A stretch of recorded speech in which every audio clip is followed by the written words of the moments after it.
सदावर ते तू जेव्हा म्हणत होता डंके की चोट पे मग घरात घुसून का बसला होता? कोटीने मराठा मुंबईत आला होता, तू सामोरा का गेला नाही? आज मराठे आरक्षण घेऊन आलेत आणि ओबीसीत गेले आणि जरांगे पाटील आज ओबीसीचे महाराष्ट्रातले नेते झालेत. तुझी ती बायकोणी का डुकरासारखी अशी मान हलवते तिला सुद्धा सांगून द्या की मराठे महाराष्ट्रातल्या मराठ्यांनी पूर्ण मुंबई काबीज केली आणि मुंबईत येऊन त्यांनी स्वतःचा निर्णय लावून घेतला आणि तू फक्त म्हणपाले डंके की चोट पे हा हा हा हा हा हा.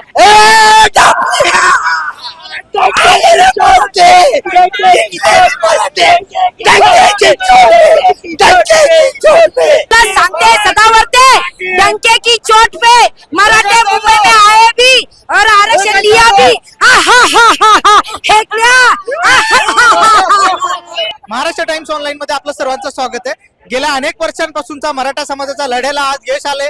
जी मागणी होती ओबीसीतून आरक्षण मिळालं पाहिजे त्या संदर्भातल्या ज्या काही मागण्या होत्या त्या राज्य सरकारने पूर्ण केल्या आणि जो काही JR होता तो मनोज जरांगे यांच्या हातात देण्यात आला आणि त्यामुळे मनोज जरांगे यांनी आपण विजय झालो अशी घोषणा केली आणि त्यामुळे आता राज्यभरामध्ये गुलाल उधळला जातोय. आपण बघू शकतो छत्रपती संभाजीनगरमध्ये या ठिकाणी मोठ्या संख्येने जे काही मराठा बांधव आहेत ते या ठिकाणी जमलेत आणि या सगळ्यांच्या वतीने या ठिकाणी जल्लोष केला जातोय, गुलाल उधळला जातोय आणि मनोज जरांगे यांचा जय जयकार या ठिकाणी केला जात असल्याचं आपल्याला पाहायला मिळतंय. आणि आपण या गेल्या आंदोलनामध्ये आपण सातत्याने महाराष्ट्र टाइम्सच्या माध्यमातून हा जो काही लढा आहे तो दाखवण्याचा प्रयत्न केला. अखेर या लढ्याला यश आलं. आपण काही समाज बांधवांची बातचीत करणार आहे. काय सांगाल, काय पहिली प्रतिक्रिया तुमच्या आज लढ्याला यश आलंय? आमचा 15 वर्षापासून लढा होता. मराठा क्रांती मोर्चा सगळ्यात पहिले छत्रपती संभाजीनगर मधनं निघाला होता. आज ते दोन्ही गॅजेटियर त्यांनी लागू केले. JR आलेला आहे. काही त्रुटी आहेत JR मध्ये पण ते आम्ही क्लिअर करून घेऊ. पण एकच म्हणणं आहे, सदावर ते तू जेव्हा म्हणत होता डंके की चोट पे मग घरात घुसून का बसला होता? कोटीने मराठा मुंबईत आला होता, तू सामोरा का गेला नाही? आज मराठे आरक्षण घेऊन आलेत आणि ओबीसीत गेले आणि जरांगे पाटील आज ओबीसीचे महाराष्ट्रातले नेते झालेत.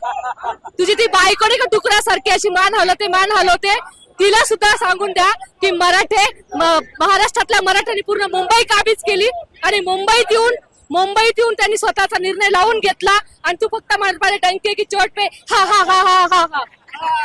तर जरा सदावर्तेंनी ज्या पद्धतीने टीका केली होती त्याला हे प्रत्युत्तर आहे. काय सांगाल, तुम्ही एक घोषणा करत होता काय? ओबीसीचा एकत्वता 70 वर्ष लागली. 70 वर्षानंतर एक समाज एकत्र समाज केला. 100 रस्त्यावर फिरणारा समाज मनोज दादांनी एकत्र केला आणि आज सरसकट कुणबी दाखले दिले आणि ओबीसी मध्ये गेला. पश्चिम महाराष्ट्र असो मराठवाडा असो दोन्ही गॅजेट लागू केले आणि आता त्याच्यामुळे ओबीसीचा एकच नेता मनोज दादा. काय सांगाल बाबा, तुम्ही खूप गुलाल उधळताय, काय भावना आहे तुमच्या? आज आमचा आनंद गगनात मावेना.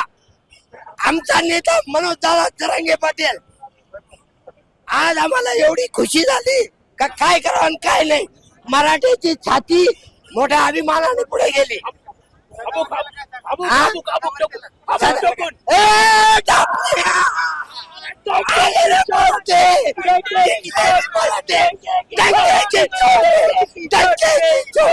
हे तुम्ही दंड थोपटताय, कोणासाठी थोपटताय? त्या समोरच्यासाठी टापण्यासाठी टापल्या. तर याची प्रतिक्रिया आहे. काय सांगाल, हा जो काही लढा सुरू होता या लढ्याला यश आल्याचं पाहायला मिळतंय, काय प्रतिक्रिया आहे? 100% कारण जो JR आता यांनी घेतला होता, सरकारने जो JR आता पारित केला त्यामध्ये काही त्रुटी आहे पण त्या त्रुटींची पण अंमलबजावणी पुढे होईल. पण एक सांगू इच्छितो की मुंबई काबीज केली मराठ्यांनी.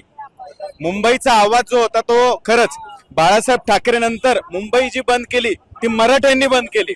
तो आवाज एक मराठ्यांचा दिसून आला आणि खरंच त्या लढ्याला कुठेतरी यश आलं. त्या पद्धतीत सरकारचं अभिनंदन.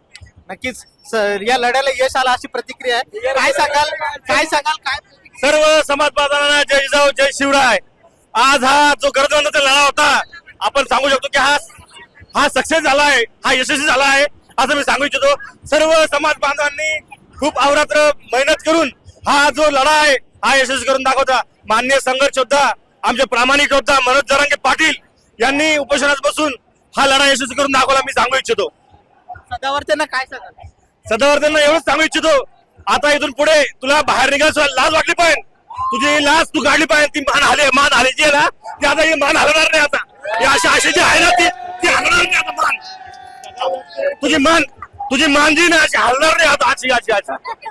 नंदी बैल आणि असा अर्थ सांगू इच्छितो आता तू जे ना तू घराच्या बाहेर जरी निघलास तरी तुझी इज्जत पूर्ण थुतुमी आली पूर्ण काहीच राहिलं नाही तुझं आता. आणखी काही महिला आहेत, काय सांगाल, काय प्रतिक्रिया आहे? सदावर त्याला म्हणा आता का नाही म्हणलं तू आरक्षण नका देऊ म्हणून दादाला आमचे लोक उपाशी राहिले, तापाशी राहिले, पाणी नाही दिलं, भाकरी नाही दिले, आम्ही गावाकडून भाकरी पाठवल्या, दादानं सारं पण जीवाला हे केलं. नक्कीच मुंबईमध्ये मराठा समाजाने प्रचंड हाल सहन केले आणि त्या ठिकाणी आरक्षण घेतलं. काय सांगाल, काय पहिली प्रतिक्रिया आहे तुमची? आमची प्रतिक्रिया ही आहे की मनोज दादांनी आपल्या जीवाची बाजी लावून आम्हाला आरक्षण दिलं आणि मी आभार पण मानते मंत्रिमंडळ आणि मुख्यमंत्र्याचं पण, त्यांनी पण आम्हाला आरक्षण दिलं. आणि सदावर्ते तर खूप नालायक माणूस आहे, त्याला आखलीचा भाग नाही, तो नुसतं मान हलवीत, तो चुकून वकील झाला, त्याला झाडण्याची नोकरी दिली पाहिजे. तो वकील नाहीये, तो दुसराच काहीतरी वेगळा प्राणी आहे, तो मराठा विरोधी. नक्कीच तर तो वेगळाच प्राणी अशी हे दिले. काय सांगाल, काय पहिली प्रतिक्रिया आहे तुमची? गेल्या 2 वर्षांपासून मराठा समाजाचे आमचे नेते माननीय जरांगेदादा पाटील यांचा जो संघर्ष होता आणि अखिल भारतीय सर्व मराठा समाजाचा जो संघर्ष होता, आज त्याला कुठेतरी न्याय मिळाला आणि खरोखर आम्ही सर्व आनंदात आहे की आज आमचं नेतृत्व करणारे आमचे जरांगेदादा पाटील यांच्यामुळे आम्हाला खरोखर मनापासून असं आनंद वाटतो की त्यांनी जो संघर्ष उभा केला होता त्याला आज न्याय मिळाला आणि आम्हाला आरक्षण मिळालं. पण गेल्या 70 वर्षापासून अनेक सरकार येऊन गेले आणि अनेक आंदोलनं झाले, अनेक नेते आमचे मराठा समाजाचे सुद्धा नेते आले गेले, सर्व झालं, पण मराठा आरक्षण कुणी मिळवून दिलं नाही. मागे सुद्धा आम्हाला देवाभाऊंनी 16% आरक्षण आम्हाला मिळवून दिलं होतं आणि त्यानंतर उद्धवजी ठाकरे साहेब यांचं सरकार आलं, त्यांनी ते टिकवलं नाही आणि त्यामुळे आमचं आरक्षण गेलं. तर त्याची कुठेतरी एक खंत होती, ती खंत आज परत एकदा देवाभाऊंनी ती खंत मिटवून आम्हाला आरक्षण परत एकदा मिळवून दिलं आणि फक्त महायुती सरकार आणि नक्कीच तर ही देवाभाऊच्या माध्यमातून हे पूर्ण झालंय अशी त्यांची भावना आहे. काय सांगाल ताई, तुम्ही पूर्णपणे गुलालामध्ये भिजून गेला अशी प्रकारचं आहे? सर्वात पहिले माननीय आमचे मनोज दादा जरांगे पाटील हे जवळजवळ 25-30 वर्षापासून मराठा समाजासाठी लढत आहे. तर मनोज दादा यांच्यामुळं आमच्या समाजाला न्याय मिळाला, त्यांचे खूप मनापासून खूप खूप धन्यवाद. आणि मुख्यमंत्री उपमुख्यमंत्री यांनीही आम्हाला मराठा समाजाला सहकार्य केल्याबद्दल त्यांचे मनापासून खूप खूप धन्यवाद. पण ह्या सदावर्ते ना ज्या मराठा समाजाला खूप त्रास दिला, पण तुला सांगते सदावर्ते, डंके की चोट पे मराठे मुंबई में आए भी और आरक्षण लिया भी.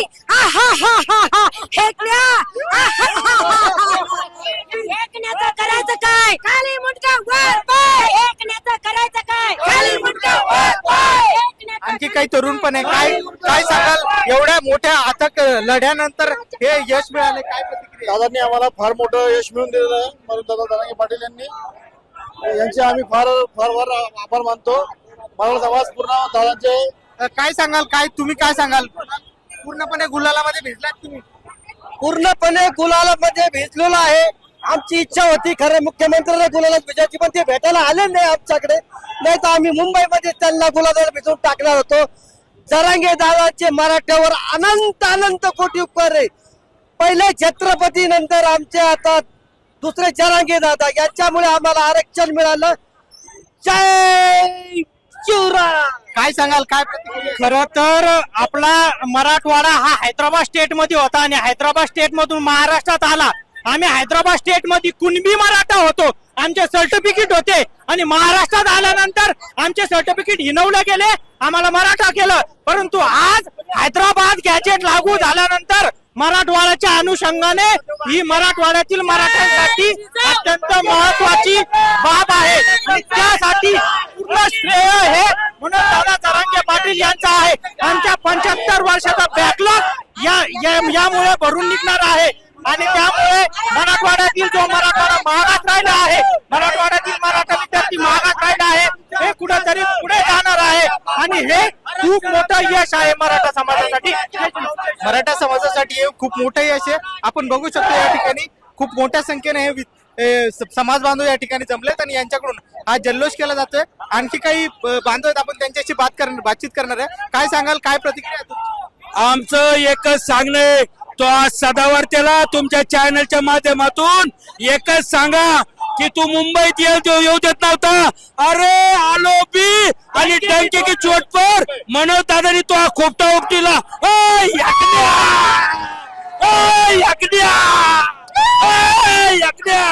आज हा विजय सकल मराठा समाजाचा मनोज दादाच्या नेतृत्वात झालेला आहे.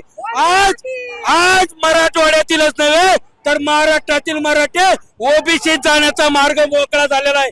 मी तुमच्या चॅनलच्या माध्यमातून शेवटचं सांगतो, ओ मुख्यमंत्री साहेब आणि दोन्ही उपमुख्यमंत्री साहेब, आमचा घात वाशीला केला होता. आता जर आम्हाला परत गुलाल उधळायला लावून आमचा जर घात केला वाशी सारखा तर मराठा समाज तुमची काशी केल्याशिवाय शांत बसणार नाही.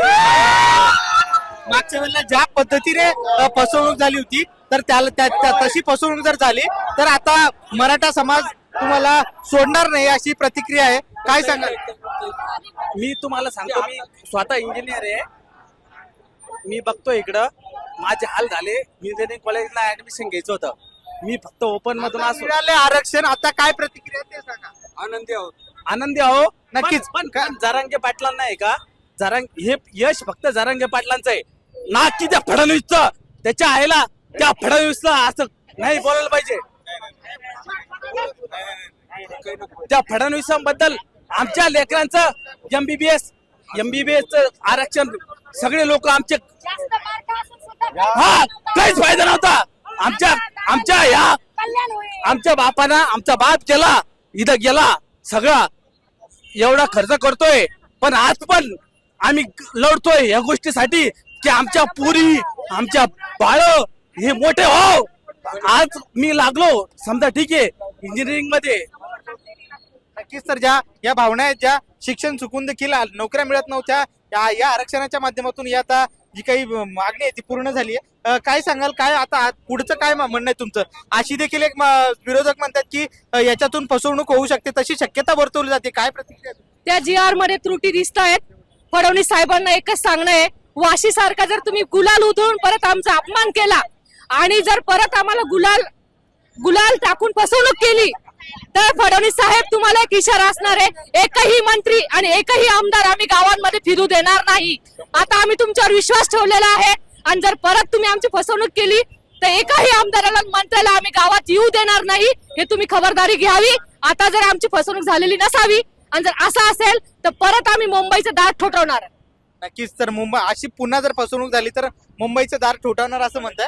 काय सांगाल ताई, काय प्रतिक्रिया तुमची? आता यामध्ये जर मुलीला घेऊन आले हो, आता माझ्या मुलांना याचा फायदा होणार आहे.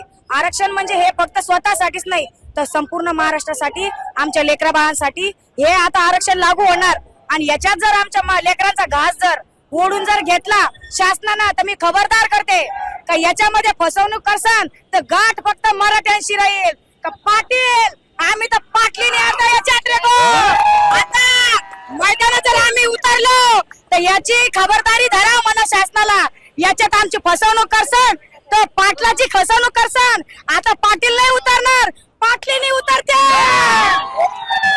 ही प्रतिक्रिया होती. काय शेवटची तुमची प्रतिक्रिया आहे? 100% ह्या जर गुलालाचा अपमान जर झाला, त्यांनी सरकारने आमचं खाणं पिणं बंद केलं होतं मुंबईमध्ये, तसं खाणं पिणं आम्ही अख्ख्या महाराष्ट्रात त्यांचं बंद करू. आणि या सरकारला शेवटचं सांगू इच्छितो की त्याच्यामध्ये काही त्रुटी जर आढळल्या, कारण नोंदी जर सापडलंय या ठिकाणी पण काहींच्या नोंदी नाही, त्याची पण पूर्तता तुम्ही येणाऱ्या 6 महिन्यात तुमची झाली पाहिजे या माध्यमातून. नक्कीच. तर हे होते सगळे मराठा बांधव. या सगळ्यांनी या ठिकाणी मोठ्या प्रमाणामध्ये जल्लोष साजरा केलाय. मनोज जरांगे यांच्या या लढ्याला यश आलंय आणि त्यामुळे या सगळ्याचं श्रेय मनोज जरांगेंना जातं. त्यामुळे याच पुढे ओबीसीचा नेता हा मनोज जरांगे असेल असं देखील या सगळ्यांच्या वतीने सांगण्यात आले. आणि त्याचबरोबर मागच्या वेळेला ज्या पद्धतीने सरकारने मराठा समाजाची फसवणूक केली होती, वाशीमध्ये गेल्यानंतर जो खोटे आश्वासनं दिली होती आणि त्यामुळे मराठा समाजाची फसवणूक झाली होती, मात्र यापुढे या निर्णयामध्ये, या GR मध्ये जर का सरकार समाजाची फसवणूक करणार असेल तर ज्या पद्धतीने मुंबईमध्ये मराठा समाजाची जेवण खाणं पिणं बंद केलं होतं सरकारने, तसंच या सरकारच्या नेत्यांचं आणि सरकारचं या ठिकाणी गावागावामध्ये खाणं पिणं बंद करू असा इशारा देखील देण्यात आलाय. सुशील राऊत, महाराष्ट्र टाइम्स, छत्रपती संभाजीनगर.